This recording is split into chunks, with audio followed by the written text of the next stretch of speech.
Hi, good afternoon. Welcome back, everybody, to Real Property Tax Advisors vlog, Property Tax 2021. Yes, I know I said 21, but it is now almost the end of the third quarter in 2020, and we have a lot to talk about, what's happened so far, and what we think is going to happen in 2021. So it's time to get prepared. Let's step back for a little bit before the summer. In May, I believe it was May the 20th, 2020, BizNow, which is an industry resource, had an interesting title in one of their newsletters. Quote, "A new work from home movement is gaining steam. Why aren't office landlords more worried?" End of quote. I remember thinking, my whole company was working from home. Everybody I knew was working from home. My husband had come home and was working from home. That's another story. But it made me start to wonder, what are the landlords going to do? How are they going to be impacted by this temporary change? Well, fast forward 6 months, we're at the end of the third quarter. This turned out not to be a temporary situation, but we're now pretty semi-permanent. And the expectation is that we will continue to be impacted by the pandemic for quite some time. So let's say we've settled into a different normal. The one thing that I have seen in working with our clients, talking to other people in the real estate business, attorneys, everybody we work with, the one thing that concerns me most are our tall buildings, whether it's office, residential, or hotel, and we represent them all. And I'm talking about the tall buildings, for example, excuse me, Salesforce Tower in San Francisco is 52 stories plus or minus high, 20, say, banks of elevators in the lobby, and everybody commutes in to downtown San Francisco. That building has basically now sitting empty. People are frightened to ride the commuter trains into downtown San Francisco because of the pandemic. They don't want to get sick. They don't want to be in a closed space, with anybody, much less other commuters.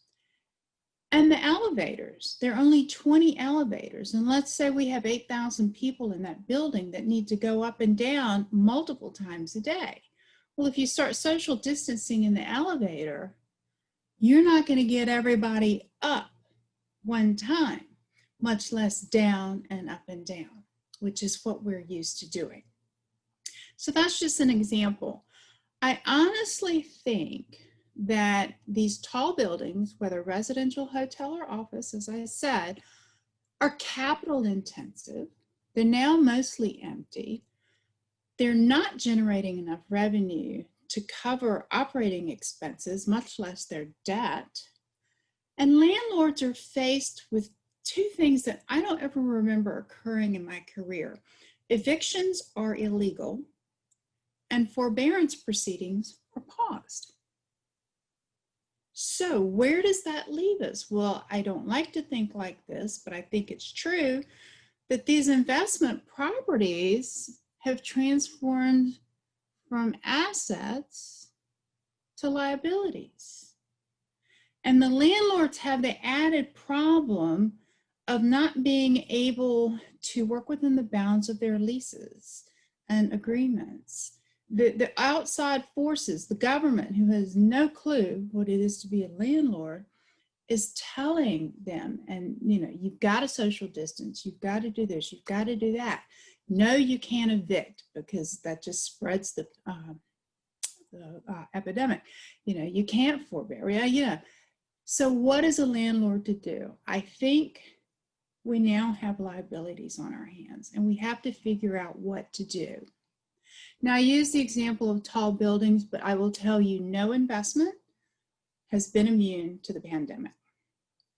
The problem we've had in 2020 is the date of valuation for property tax purposes is January the 1st for almost all 50 states. The pandemic was named a global pandemic in the middle of March 2020, a mere 12 weeks. We have yet to get one assessor or board to give us a reduction for 2020. I take it back, we got one in Illinois. But nobody else, they're like, bring it to us next year. We'll talk about it in 2021, delaying the inevitable. Well, here's my concern. Here we have a pandemic, which I've never experienced, this closely to home. The pandemic itself has been equally shared. It's completely inclusive, it's non-discriminatory, and it has impacted every one of us equally. So tenants are having a hard time, landlords are suffering, and for the first time, we see jurisdictions as a business being impacted by a pandemic just like we are. The game just changed for 2021. It used to be the perception we would go to a hearing, we would present a case, win, our client gets a refund, check, move to the next one. That refund was somebody else's money at the jurisdiction level. I think in 2021, when we walk into a hearing room, present a case, everybody at the jurisdiction side on the jurisdiction side of the table is thinking, this is my money. That could be my salary. That could limit my ability to serve the public for fire service or emergency medical services. It's much more personal. And I think because of that change in perception, because we have now literally equally all been impacted by this pandemic, I think property tax has to change. So that's why we're starting right now in 2021. I want you to think about it. I am going to continue with a series of blogs. I will be talking about strategies. We'll also talk about individual property types and drill down a little more as to what's happened, what I think is going to happen, and some ideas and strategies that we can put in place ahead of time to be proactive and ready for 2021.